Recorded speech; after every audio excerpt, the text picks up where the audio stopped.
Kabi-kabila ng paghahanda ng mga magulang at kanilang mga anak na magtatapos sa eskwela ngayong buwan. Sa mga naghahanap ng masusuot pang graduation, nariyan ang mga budget-friendly na damit sa Tiangge. Nagbabalik si Alan Domingo ng GMA Cebu.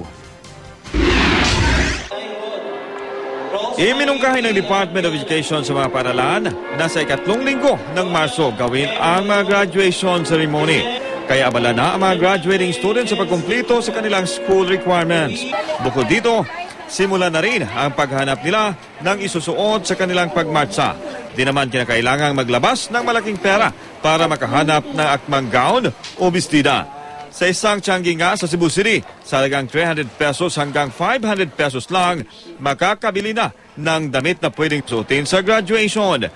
Kung eleganteng long gown ang hanap, maghanda lang ng 750 pesos. Di hamak na mas mababa raw ang presyo ng mga ito kumpara sa mga itinitinda sa mall.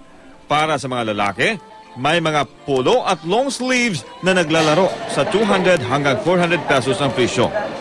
Kung palitan tag 300, makahangyo pa kag mga 50. Mas barato jud diri.